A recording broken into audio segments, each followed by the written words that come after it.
자, 그러면요, 우리 제7회 모의고사를 시작하기에 앞서서 8회 독해 노트 해갖고 오셔야 될 거 언어 확인을 좀 하겠습니다. 번호는요 30번, 33번입니다. 30번, 33번 해가지고 오시면 되고요. 오늘 독해 노트 한 거 한번 펼쳐보세요.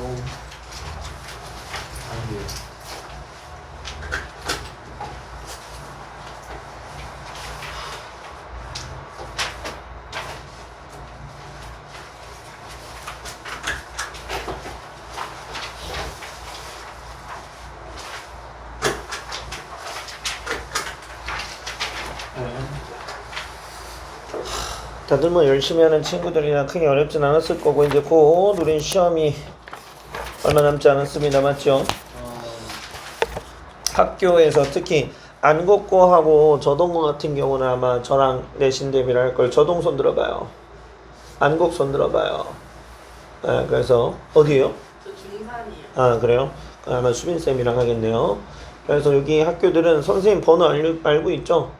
그냥 학교 진도가 나가거나 뭐가 프린트가 생기거나 그런 거 있으면 저한테 바로바로 연락을 해줘야 시험 대비에 맞춰서 준비를 할 수 있으니까 그거 참고해서 얘기해 줄 수 있도록 하고, 그 다음에 각자 주말 스케줄이 좀 어떤지도 저한테 좀 공유를 좀 해줬으면 좋겠네요. 그래 이제 내신 대비 들어가면서부터 보충을 좀 할 거고, 알아서 잘하는 친구들은 뭐 많이 불러서 괴롭힐 생각은 없습니다. 왜냐면 시간 낭비를 하지 않도록 하기 위해서.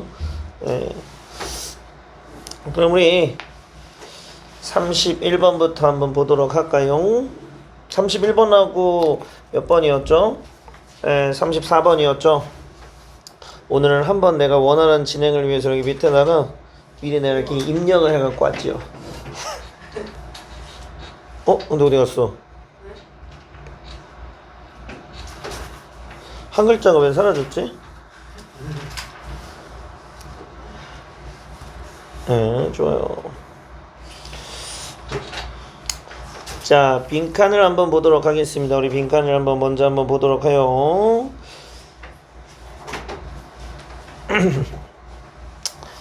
자, 빈칸을 보니까요. And the digital environment 바로 뭐예요? 디지털 환경에서 매체라고 얘기하는 것은 밑줄 친 것의 부분이 아니다라고 얘기했습니다. 그러면 지금 우리가 알 수 있는 거는 이 글에서의 상관관계 조금만 한번 찾아보면 될까요? 바로 뭐랑요? 디지털 환경이라고 얘기하는 것과 매체와의 관계를 우리가 찾아내면 되겠구나 라는 거예요. 맞죠? 그럼 도대체 디지털 환경과 이 매체와의 어떤 관계인지를 찾는 게 중요하고요. 그 다음에 지금 보면 선생님이 보통 우리가 리딩을 할 때요, 독해에서 처음에 이렇게 질문이 나오게 되면 뭐라고 얘기했니? 이 부분이 바로 뭐라고 얘기했어요? 이 글의 핵심 소재를 나타내주는 부분이라고 얘기했고요. 그리고 그 질문에 대한 대답이라고 얘기하는 것이 바로 뭐가 된다라는 겁니까? 이 글에서 찾고자 하는 주제가 될 거다라는 겁니다. 그런 맥락에서 한번 보자 이거예요. 자, 우리가 뭔가를 설립하려고 노력할 때 뭐를 설립하려고 노력합니까? 이 디지털 보존이라고 얘기하는 것이 무엇을 의미하는지에 대한 정의를 내리려고 할 때요. 자, 첫 번째 드는 질문이에요. 근데 뭡니까? 반드시 다뤄져야만 하는 질문은 다음과 같은 거래요. 뭐라고 했니? 실제로 우리가 보존하려고 노력하는 게 뭐예요? 라는 얘기예요. 아, 그렇구나. 그러면 지금 이 글에서 얘기할 수 있는 건 우리가 디지털 보존이라고 얘기하는 것에서 실제로 보존하려는 건 도대체 뭘까요? 디지털 환경 속에서 보존하려고 하는 게 바로 뭐냐? 우리는 그걸 찾아야 된다라는 얘기예요. 자, 근데 지금 여기서 보면 뭘 비교해주고 있냐면요, 아까 디지털 환경이라 그랬는데 여기 보면 뭐라고 되어 있니? 아날로그 환경이라고 하는 두 가지의 상황을 지금 비교하고 있단 말이에요. 자, 근데 아날로그 환경은 어떤 환경이냐면요, 정보의 내용물이라고 하는 것이 풀 수 없게끔 엮여 있대요. 어디랑 엮여 있니? 디지털 매체와 엮여 있대요. 아니, 그 물리적인 매체와 엮여 있대요. 그러니까 아날로그에서는 예를 들어서 내가 종이에다가 어떤 글을 써가지고 그걸 전달하려고 할 때 종이와 글씨를 분리할 수 없는 상황이잖아요. 딱 달라붙어 있잖아요. 그러면 지금 디지털 환경에서는 그걸 전달해주는 매체라고 얘기하는 것과 그 안에 들어있는 것은 뭐 할 수 있다라는 걸까요? 분리될 수 있다라는 걸 우리가 미루어 짐작은 해볼 수가 있지요. 맞습니까? 그러면은 매체는 뭐의 일부가 아니다라고 얘기했을 때 플랫폼의 일부일까 아니다라고 할까요? 저장의 일부가 아니다랄까? 메시지 일부가 아니랄까? 도전의 어려움의 일부가 아닐까요? 또는 트랜스포메이션이니까 변형의 일부가 아니랄까 얘기를 해보면 결국은 매체와 메시지는 연결되어 있지 않다, 떨어질 수 있다라고 얘기하는 맥락이 들어가야 되니까 그걸 생각해보면 정답이 3번이 된다라는 건 아마도 크게 어렵지 않았을 거예요. 맞죠? 자, 그래 놓고 이거에 대한 뒷부분을 지금 보면 쭉 여기서 지금 바로 뭡니까? 왜 그런지에 대한 이 근거, 이유를 설명해 주고 있는 부분이 될 거예요. 비트 스트림이라고 얘기했는데 빛은 약간의 일부 조각이잖아요. 그러니까 지금 여기서는 어떤 디지털 환경이 우리가 무슨 픽셀 이런 걸로 정하잖아요. 그쵸? 무슨 환경을 아마 그 중에 일부인 것 같아요. 그래서 이런 고유명칭이 나오면 굳이 해석할 필요는 없다라고 생각이 됩니다. 그래서 빗스트림이라고 하는 것은요, 전부 다 똑같습니다. 누구에게요? 컴퓨터상에선 전부 다 똑같아요. 뭐랑 상관없이, 그것이 읽혀지는 매체와는 관계없이 그냥 컴퓨터상에서는 뭐로 읽혀지든지 간에 전부 다 내용이 똑같다라는 거예요. 그래서 그 물리적인 전달하는 역할을 하는, 즉 물리적인 매개체는 필요로 하겠지만, 자, 그 원천, 그 재료가 되는 미디어가요, 읽혀지는 한 이 피트가 완벽하게 복사되어지는, 그러니까 한마디로 완벽하게 내용물이 복사되어지는 것들이 쉽고 뭐예요? 값싸게 다른 장치에다가 할 수 있기 때문에, 그러면 그 원래 그 뭐예요? 그 매체에 전달하는 그 매체 보존이라고 하는 것의 중요성이 줄어들고 있다는 얘기입니다. 어떤 USB 장치가 예쁜 것도 있고 큰 것도 있고 작은 것도 있고 뭐 여러 가지 기가별로 다양하잖아요. 그죠? 자, 그래서 이런 물리적인 매체라고 얘기하는 거, 이 디지털 정보를 옮기고 있는 이 물리적인 매체라고 얘기하는 것은 조금 취약하대요.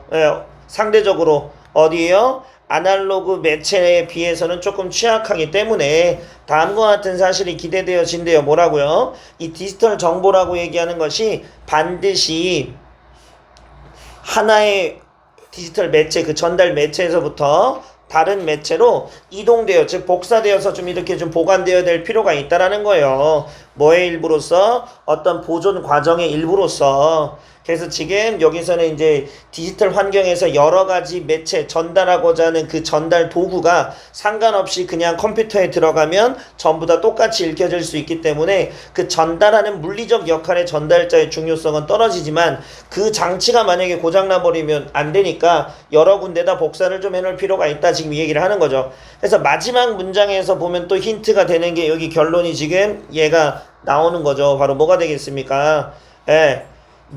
매체 자체가 아니라 바로 뭐라는 거예요? 그 매체 속에 들어있는 정보를 우리가 보존하는 것입니다 라고 되어 있는 구조죠. 그러면서 여기에 문법적인 구조 들어온 거 여러분들 눈에 들어오지? 눈에 들어오죠. 바로 뭡니까? it, be, that 강조 구문이다 라고 얘기하는 거 기억하고 있어야 됩니다. 그쵸?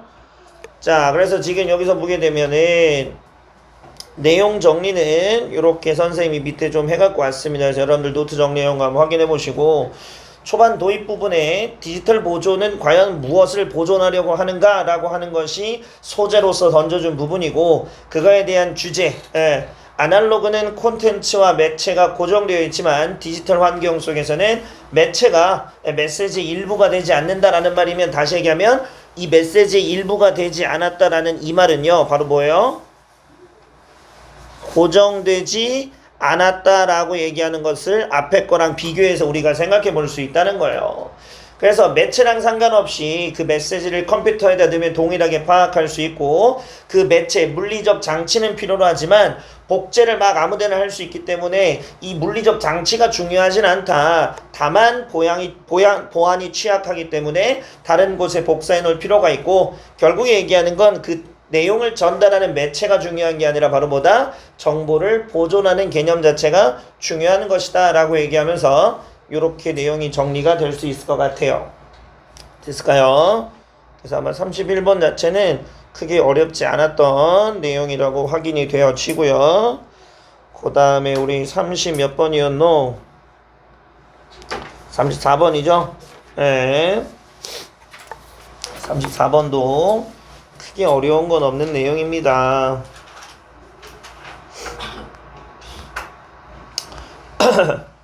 자, 지금 여기서 보면 뭐라고 얘기합니까? 그러나, 그쵸. 그러나 나는 믿어요 라는 거예요. 그럼 이 사람이 도대체 어떤 믿음을 갖고 있는지 우리가 위에서 찾아야 된다는 말입니다. 그럼 필자가 어떤 이야기를 끌고 가고 있고 어떤 믿음을 갖고 있는지를 찾아보도록 할 겁니다. 네, 갔다 오세요. 자, 그러면 지금 이렇게까지 주어가 아주 길어요, 그죠? 어떤 시도인데 무슨 시도입니까? 음악적 행위나 인식이라고 얘기하는 것을 보편적인 방식으로 뭔가 모델링, 모형화하는 것 자체의 시도는요 상당히 어려움으로 가득 차 있대요. 그러면 이 글의 핵심 소재가 바로 뭐가 되느냐면 음악적 행위나 인식의 모형화라는 것이 뭐하다? 아주 어렵구나 라고 얘기하는 걸 알 수 있다는 거야. 그게 이 글의 소재입니다. 자, 그런데 어쩌라고요? 자, 우리가 뭔가 이러한 인식이라고 얘기하는 것을 모형화하는 것과 관련해서 이런 질문이 생길 수 있대요. 어떤 질문이 생기냐면 도대체 누구의 인식을 우리가 모형을 삼아야 될까? 모델로서 삼아야 될까요? 이런 얘기예요. 비록 뭐 한다 하더라도 우리가 우리 자신을 어디다 국한시킵니까? 특정 문화나 역사적인 환경이라고 하는 제한사항을 둔단 말이에요. 그렇다 하더라도 그 문화나 그 역사 환경 중에서 과연 그 중에서도 누구 걸 할 거냐, 이게 지금 모형화하는 어려움이 있다는 얘기예요. 그쵸? 자, 그러면서 뭐라고 했냐면 음악에 대한 인식이 상당히 다양하다라고 얘기했습니다. 누구마다요? 듣는 사람들의 뭡니까? 훈련 수준에 따라 음악도 듣는 사람의 이 능력에 따라서 상당히 다양하기 때문에 이걸 어떻게 하나의 모형화를 할 거냐, 이렇게 얘기를 하고 있죠. 자, 그래서 실제로 우리가 음악 교육이라고 하는 것이 어디에 헌신되어지고 있냐면요, 발전시키고 풍부하게 만드는 거야. 바로 뭐를? 이러한 듣는 훈련의 과정들을 집중해서 지금 듣는 능력을 기르는데 지금 어떻게 해요? 음악 교육이 지금 집중되어 있다는 얘기입니다. 자, 여기까지 그냥 보편적으로 얘기하고 있는 거예요. 뭐? 음악에 대한 인식과 행동의 모형화가 어떻다? 어렵다라는 얘기예요. 자, 근데 이게 뭐 사실이든 말든 간에, 자, 그러면서 지금 자기가 믿고 있는 생각인데 자신에 대한 생각이 나오고 있죠. 자, 나는 지금 여기서 뭐라고 얘기하고 있습니까? 요 얘기들을 하고 있다라는 거예요. 네. 요 말이 이제 어느 정도의 중요한 얘기가 되겠죠. 이 사람이. 자, 나는 지금 뭐에 대해서 얘기하고 있는 거냐면 꽤나 아주 기본적인 측면, 인지의 측면에 대한 얘기를 내가 하려고 하는데 그게 바로 뭐냐면 이 미터라고 하는데요. 미터라고 하는 단어 뜻이 아마 여러분들 모르는 친구들이 있을 거예요. 미터라고 얘기하는 거는요, 박자라는 뜻이에요. 박자. 그리고 여기 키라고 얘기하는 것은 우리가 조성, 단조, 뭐 장조라고 얘기하는 이런 것들 있잖아요. 이런 겁니다. 특히 어떤 박자 개념이나 어떤 조성 개념과 같은 가장 음악의 기본적인 이런 개념에 대해서 얘기할 건데, 그런데 그러한 개념들은 내가 믿기에 상대적으로 어떻다라는 거예요? 듣는 사람들을 통틀어서 일관적이다라고 얘기하는 거예요. 그러면 지금 우리가 이 얘기가 너네들이 읽을 때 이게 뭔 말이지라고 헷갈릴 수는 있지만 지금 여기서 보면 뭐라고 얘기했냐면, 자, 대략적으로 우리가 음악을, 그쵸? 모델링 하는 데 있어서 어렵다라고 얘기했어요. 왜 어렵니? 라고 물어보면 뭐라고 얘기했어요? 다양하기 때문이라고 얘기했단 말이에요. 그죠? 근데 지금 여기서 자기가 얘기하는 건 바로 뭐가 되는 거예요? 아니다. 어느 정도의 일관성이라고 하는 것이 존재를 한다. 그래서 어느 정도 음악에 대한 인지가 일관적으로 비슷하게 인지가 될 거다. 그래 놓고 여기에 예를 들어서 쭉 설명하는 부분들이 나오잖아요. 그러니까 마지막에 이 사람이 그럼 주장하는 게 얘랑은 당연히 먼저 맞아 떨어져야 될 거잖아요. 자, 다양하게 어려울 순 있지만 뭐 하더라고요? 상대적으로 일관적이고 같다. 자, 그런 개념에서 보면 우리는 정답이 몇 번에 나와 있다는 거 알 수 있습니까? 그렇죠. 여기 있죠. 바로 뭐가 되는 거예요? 우리들, 즉 청자들 사이에서의 뭔가 공통점이라는 것이 차이점보다 꽤 무게가 더 나간다는 거니까 훨씬 더 많다라고 얘기하는 거. 자, 그래서 이 사람의 믿음에 대한 부분이 체크가 돼야 되니까 정답이 4번이 된다라는 거 아마 알 수 있을 거고. 자, 그 다음에 여기 내용을 제가 정리해놨습니다. 그죠? 자, 그래서 도입 부분에 음악 지각을 모델링에 어려움이 있다. 그래서 음악을 지각하는 훈련에 따라서 다양하다, 다르다. 자, 자, 그래서 근데 박자나 어떤 조성에 대해서만큼은 뭔가 일관성을 가지고 있더라. 그래서 우리가 아까 해석 안 하고 넘어갔던 부분에 보면 민요나 클래식에서 우리가 박자를 잘 찾아내더라. 그리고 약간 조성을 듣는 데 있어서 사람마다의 차이점은 있겠지만 그래도 어느 정도는 비슷하더라 라고 얘기하는 거야. 잠깐만.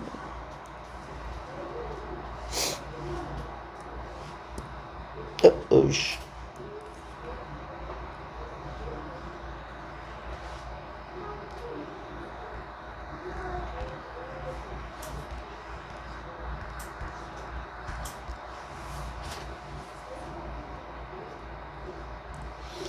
자, 그렇다. 그래서 마지막 결론은 차이점에 비해서는 공통점이 더 많다라고 얘기하는 이런 내용이었어요. 됐나요? 그래서 아마 어렵진 않았던 두 지문에 대한 우리 확인을 한번 해보셨고, 자, 그 다음에 우리 안내드렸던 바와 같이 지난 시간에 했던 수능 특강 이어서 한번 볼 겁니다.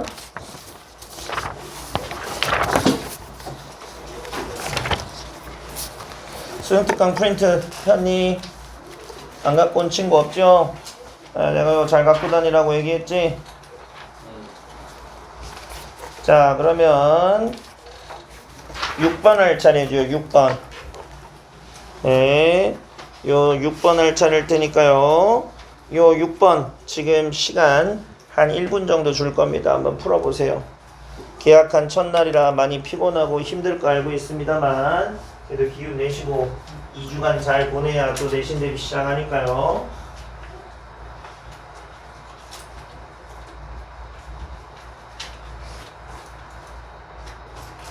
몇 바꿔 먹었니?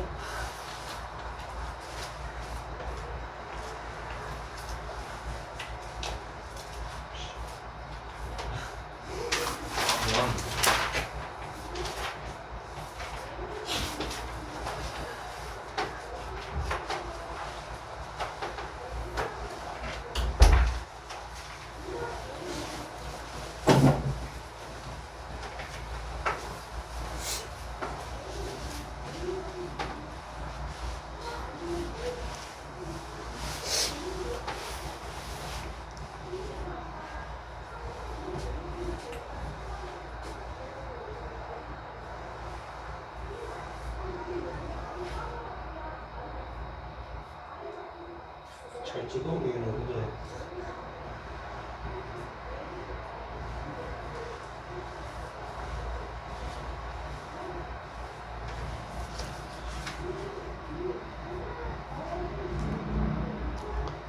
자, 이맘때쯤 이제 답이 대략은 나와야 합니다. 뭔가 문제 푸니까 잠이 좀 깬 것 같아요. 모의고사는 우습게 생각하고 이거는 뭐 고등학교 3학년이 하는 연계 교재다라고 하니까 뭔가 좀 하고 싶은 마음이 좀 드나 보죠? 문제가 보기가 어려워서 지금 직설적인 게 없네요.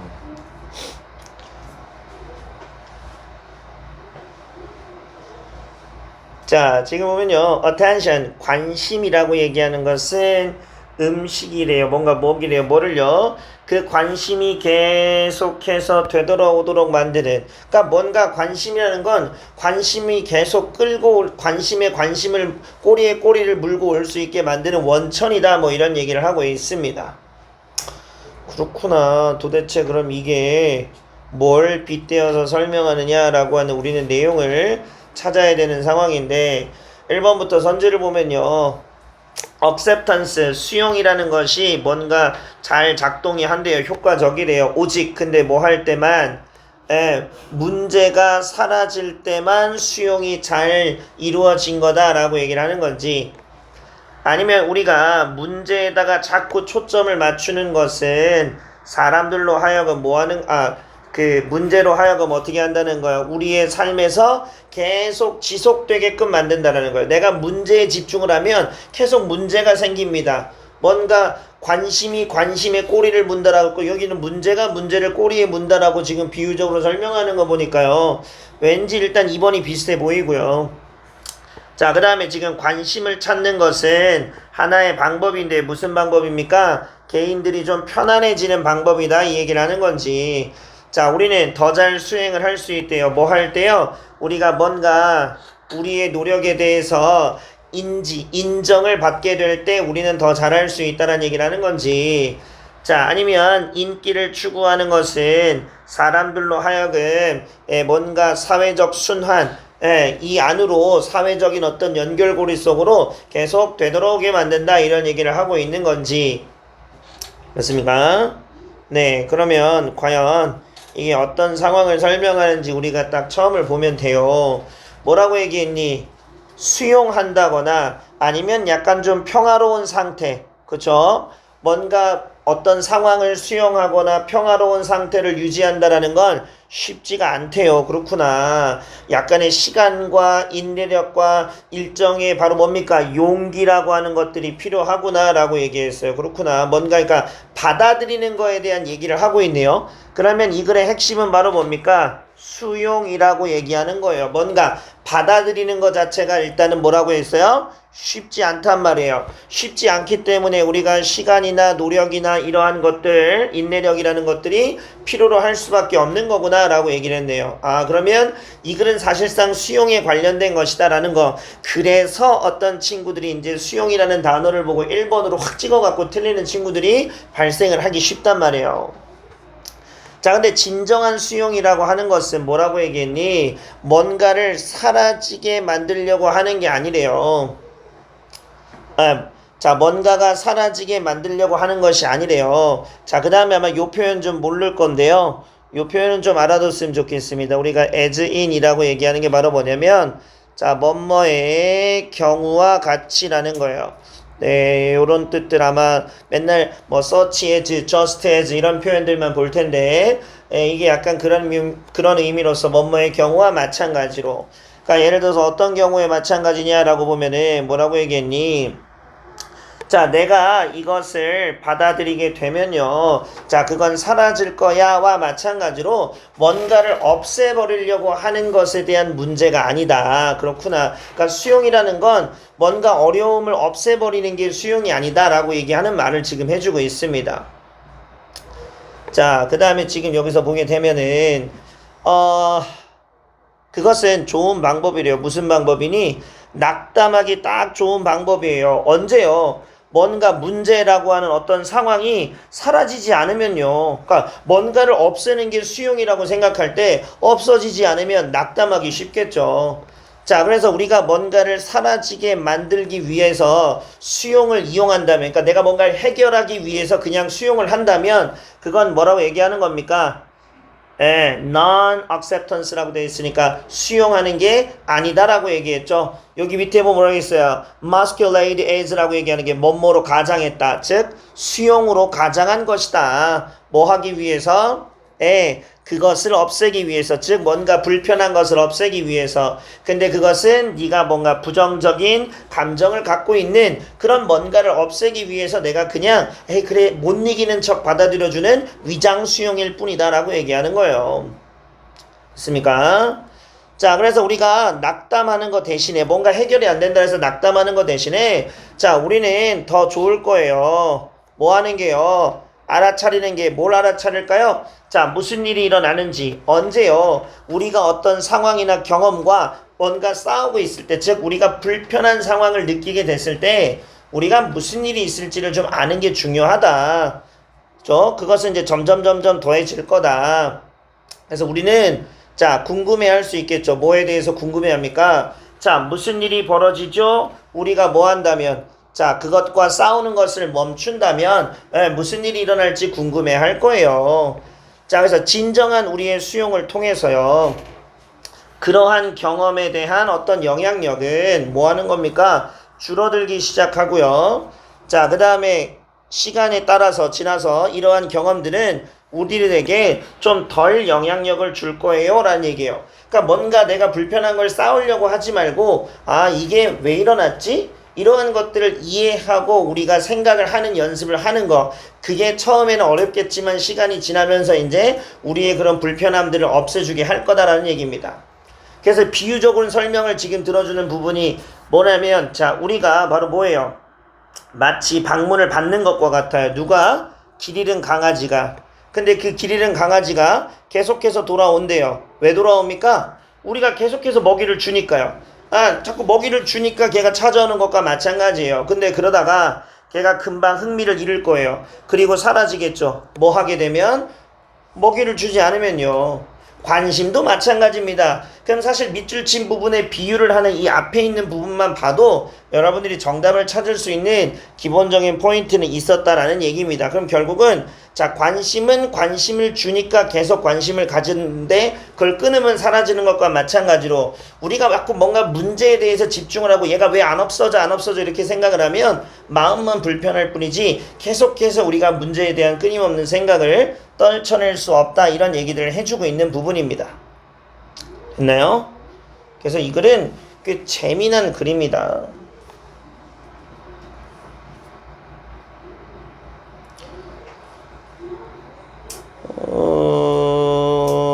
여기 있죠.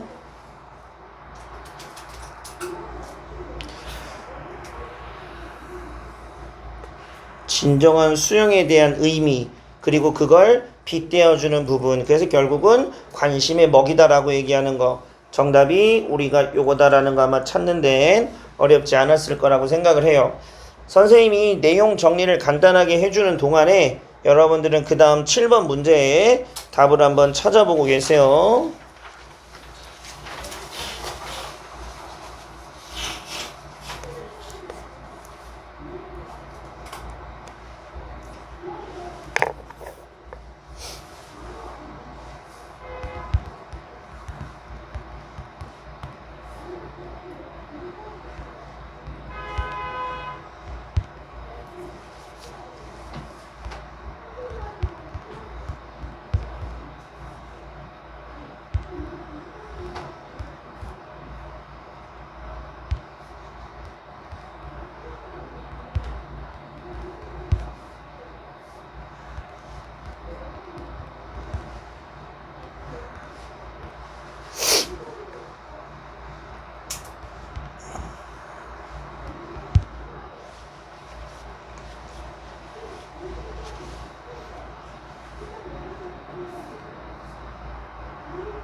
네. 그럼요. 됩니다.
자, 답 나왔죠? 선생님 6번 내용도 정리해놨으니까 나중에 이것도 영상 잠시 참고하셔가지고 확인을 한번 해볼 수 있도록 하시고, 함의 추론 문제였고요. 이번에는 마찬가지로 빈칸 추론의 문제였습니다. 재밌는 내용이지 않아요? 뭔 말인지 되게 어렵게 써놓다가 딱 한 포인트를 가지고 답을 찾을 수 있게 만들어주는 재미난 빈칸이었어요. 그죠? 그러면서 난 과연 이게 말이 되나? 뭐 이런 생각을 합니다. 자, 그럼 우리 한번 내용에 대해서 한번 확인해 보도록 해봅시다. 지금 뭐라 했냐? but 그러나요. it 그것이. 그럼 여기서 우리는 이 그것이 뭔지 모르겠지만, 자, a sense of 밑줄 친 어떤 느낌, 밑줄 친 의미를 주는 거래요. 이시 뭘까를 알기 위해서 우리가 바로 앞문장을 한 번 더 쳐다보는 것도 권장하긴 합니다만, 일단 내용 자체를 알기 위해서는 그냥 첫 문장으로 갈 걸 권장해요. 앞에 봐도 나오긴 해요. 뭐냐면 after war, 결국 마침내 I used the phrase bound to happen. 나는 반드시 발생한다 라고 하는 이 어구를 사용했고요. 근데 그 어구라고 하는 거는요, 되게 ambiguous, 애매모호하다라는 겁니다. 다른 어떤 단어들이, 다른 어구들이 그런 것과 마찬가지로. 그럼 여기에 있는 it이라고 하는 건 바로 뭐가 되겠습니까? 이 bound to happen이라고 하는 이 말, 언젠가는 발생할 거예요, 반드시 발생할 거예요 라는 이 말이 우리에게 과연 어떤 의미를 주는 걸까요? 이걸 찾는 거거든요. 어차피 한 문장 더 읽어봐도 뭔 말인지 모르니까 다시 봐야 된단 말이에요. 그래서 항상 처음을 보라고 얘기했는데, 자, 처음에 보면 뭐라고 얘기했니? 고전적인 두 가지 문제가 있대요. 근데 그 문제는 우리에게 수학적으로 적절한 방법을 제공해 준대요. 근데 무슨 방법이냐고 봤더니 바로 뭐예요? 우연의 일치를 평가하는 방법이래요. 그러면 지금 우리가 알 수 있는 건, 아하, 수학적으로 우연의 일치를 평가하는 적절한 방법, 이거를 알 수 있게 해주는 게 바로 뭐가 있다는 거예요? 두 가지 문제가 있다는 거예요. 그럼 이 두 가지 문제를 통해서 우리는 뭘 안다라는 겁니까? 우연의 일치를 수학적으로 제대로 평가한다라는 거예요. 맞죠? 자, 그래서 그럼 우연의 일치를 어떻게 제대로 평가한다는 얘기지? 자, 이 두 가지를 한번 살펴봅시다라고 했더니, 하나가 counterintuitive poser이라고 되어 있는데, counterintuitive, intuitive가 무슨 뜻이에요? 딱 보자마자 그냥, 그렇지, 직관적인. 카운터가 붙으면 뭐예요? 반대니까 counterintuitive라는 건 직관과 반대니까 반직관적인이라고 보시면 될 거예요. 그리고 poser 밑에 나와있지만 난제라는 겁니다. 그러니까 직관으로 풀 수 없는 난제가 이 중에 하나라는 건데, 그게 뭐냐고 봤더니 뭔가 생일에 대한 문제래요. 이 생일 문제가 왜 풀기가 어려울 거라고 봤더니, 자, 그것은 우리들에게 말해준대. 바로 뭐예요? 어떠한 23명의 집단, 그 안에서요. 자, us라고 얘기하는 건 바로 뭘까요? 무슨 뜻이니? 부조화요. 알아두세요. 확률이라는 뜻을 가집니다. 단어 알고 계셔야 돼요. 확률이 바로 뭐예요? even보다 더 좋대요. even이 뭘까요? even은 균등한이라는 뜻을 가지고 있는 거 알지요? 그래서 지금 여기 보면 better than even이라는 건 균등보다 조금 더 좋다라는 거니까, 다시 얘기하면 얘는 무슨 의미냐면 50% 이상이다 라고 하는 말이에요. 그래서 23명의 인구가 23명의 사람으로 구성되어 있는, 자, 그 어떠한 집단 안에서도 확률이 50%가 넘는데, 근데 어떤 확률이 넘냐라고 봤더니 그 집단에 있는 2명이요, 생일이 똑같은 확률이 절반 이상이래요. 실제로 이런지 모르겠습니다. 자, 그래놓고 또 다른 문제 하나는 원숭이 문제래요. 자, 근데 그 문제가 요구하는 게 뭐냐라고 봤더니요, 일단 바로 뭡니까? 아주 많은 시간이 주어지기만 한다면, 그죠? 과연 원숭이가, 그죠? 여기서부터 여기까지는 컴마 일단 버리고, 원숭이가 첫 번째 줄을 쓸 수 있을까요? 누구의? 셰익스피어의 소넷이라고 하는 어떤 소설이잖아요. 이거는 소설의 어떤 종류고요. 셰익스피어의 소넷이라고 얘기하는 거의 첫 줄을 과연 쓸 수 있을까요? 근데 여기 봤더니 randomly hitting the keys of computer keyboard니까 무작위로 컴퓨터 키보드를 자기가 쳐가지고 이걸 쓸 수 있을까? 지금 이런 얘기했어요. 이 두 가지 예시를 보고 우리는 뭔 헛소리인지 오히려 헷갈리게 만들어 놓습니다. 맞죠? 근데 이 말 다 건너뛰고요. 항상 얘기했죠. 질문. 그리고 난 다음에 답을 보라 그랬잖아요. 그래서 여기 부분을 조금 보면 아, 여기서 지금 나한테 무슨 얘기를 하려고 하는구나 라고 하는 것이 조금 더 아마 확고하게 알 수 있습니다. 볼래요? 자, 이러한 두 개의 문제들은요, 컴마 일단 버리고 나면요. 자, 버리고 나면 우리들에게 제공해 주는데 뭘 제공해 주니? 합리적인 이해를 제공해 줘요. 어떤 합리적인 이해야? 왜 우연의 일치가 발생을 하는데 훨씬 더 빈번하게 발생하는지. 뭐보다? 우리의 기대보다. 그러면 지금 여기서 뭐라고 얘기했어요? 우리가 우연의 일치를 평가하는 수학적인 적절한 방법이 이 두 가지 문제를 통해서 알 수 있는데 이 두 가지 문제가 왜 그렇게 생각보다 우연의 일치가 많이 발생하는지에 대한 합리적인 이유를 제공했대요. 우리는 이거 읽고 합리적으로 이해를 못했지만 아무튼 얘가 그렇다니까 아 그런가 보다 하면 되는 거 아니야. 그럼 우리 여기서 답은 뭐니? 결국은 우연의 일치는 어떻다? 자주 일어난다. 예, 이 얘기를 하는 거예요. 맞습니까? 그러면 여기선 반드시 일어난다라고 하는 이 말이 과연 어떤 걸 줄까요? 라고 얘기를 한다라고 하면 결국은 이 글에서 하고자 하는 핵심은 뭐라고요? 우연의 일치는 수학적으로 우리가 평가를 했을 때 생각보다 빈번하고 더 자주 일어난다라고 얘기하는 거죠. 맞습니까? 예. 그럼 그 얘기를 보게 되면 왜 특정한 사건이 가능성이 적어 보일까요? 라고 얘기하는 거라. 자, 바로 뭐요? 단지 어떻게 그 보편적인 우연의 일치들이 일어나는지에 대해서 그리고 특정한 사건에 대한 사건의 가능성의 한계를 얘기하는 건지 아니면 혼돈의 무작이라고 하는 것이 뭘 제공하는지 자 그리고 바로 뭡니까? 진정으로 무작위적인 어떤 사건에서의 자 부정의 정도래라고 얘기해보면은 결국은 우연의 일치에 대한 얘기를 하고 있는 글이다라고 봤을 때 정답은 얘가 될 수 있는 것밖에 없잖아요. 그죠? 맞습니까? 예. 그리고 여기 표현 중에서 하나 재미난 표현 중에 이런 것 좀 알아두면 좋지요. In a nutshell 이거 무슨 뜻이에요? 아, 안 하는데? 예. 약간 클리셰 같은 표현인데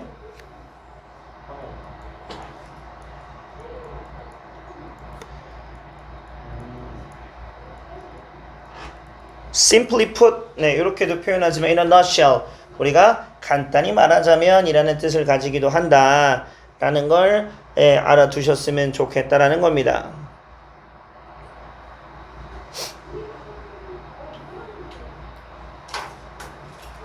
됐습니까? 나는 이게 왜 그런지 모르겠지만 여기 아마 보면 그럴 거예요. 여기 보면 along with 뭐와 함께 the law of large numbers니까 큰 수의 법칙 그리고 the theory of hidden variables 숨어있는 변수에 대한 어떤 이론 그리고 the law of truly large number 진짜 큰 수의 법칙이라고 얘기하는 그러니까 큰 수는 바로 뭐예요? 우리가 경우의 수가 엄청 많으면 데이터가 엄청 많으면 그게 확률도 커지잖아요. 그죠? 그 얘기하는 건 것 같아요. 그래서 뭐 결국은 도저히 두 가지 문제를 가지고 왜 수학적으로 올바른 걸 평가하느냐라는 걸 이해는 할 수는 없지만 필자가 요 중간에 답을 제공해주는 힌트가 있었기 때문에 우리는 답을 골라볼 수는 있었다라는 사실을 알 수 있습니다. 됐나요? 이것도 제가 내용 한번 간단히 정리해 볼 테니까요. 8번 문제 한 문제 더 풀어보세요.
너네들도 이거 9번까지 있죠, 프린트가.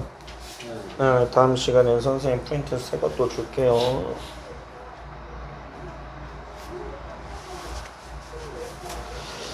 풀어봤습니까?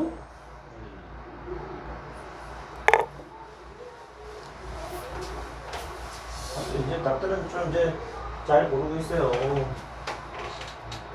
자신 있게 틀려도 돼요. 못 먹어도 보여요. 지금 현재 고등학교 3학년 저 옆방에서 공부하고 있는 고등학교 3학년이랑 똑같은 책으로 지금 공부하고 있는데 뭘 얘기했다시피 수능 특강 영어 독해 완성 그리고 수능 완성 세 가지의 우리 연계 교재 중에서 두 번째에 해당하는 영어 독해 완성이라는 교재를 가지고 하고 있어요. 그래서 조금 기본 영어 유형편으로 나와 있는 영어 교재보다 난도는 조금 있는 교재 내용입니다. 그러니까 그만큼 모르는 건 당연한 거니까 스트레스 받지 말고 정답을 잘 고를 수 있는 연습을 한번 해봅시다. 학교 내신이 이렇게 어렵게 나오진 않겠죠? 나중에 고3이 되면요 수능 특강이 곧 학교 내신이에요. 교과서 따위 다루지 않습니다. 고3은 무조건 불문율이에요.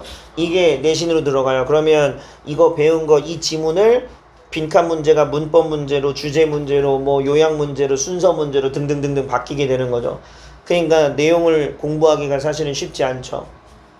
그래서 보통 수능 특강 같은 연계 교재는요 이게 2월 후반부 2월 초반 중반쯤에 나오거든요. 그러니까 2월 달에 학원에서 한번 배울 때 내가 한번 복습할 때 그리고 학교에서 한번 나갈 때 내신 대회에서 한번 하고 내가 복습하고 해서 최소 5번 정도 공부를 하고 내신을 보시게 될 거니까요. 뭐 괜찮습니다. 요즘에 저작권 문제 때문에 막 난리쳐서 그렇긴 한데 그 전까지만 해도 변형 문제를 상당히 구하기도 좋았고 했는데 요즘에 EBS에서 칼 빼들어가지고 이걸 갖고 변형 문제를 만들기가 사실상 지금 쉽지 않은 상황이 되어버렸어요. 뭐 아무튼 그런 상황이지만 다들 암흑의 경로를 통해서 다 하는 거지 뭐. 자, 이거 해설해야 되는데 종쳤네. 일단 정답 몇 번 골랐어요? 3번이요. 몇 번? 네, 정답은 3번입니다. 그래서 요거에 대한 해설은 다음 시간에 이어서 할 수 있도록 할 테니까요. 저 까먹더라도 꼭 얘기해 주셔야 돼요. 알겠죠? 네, 수고하셨습니다.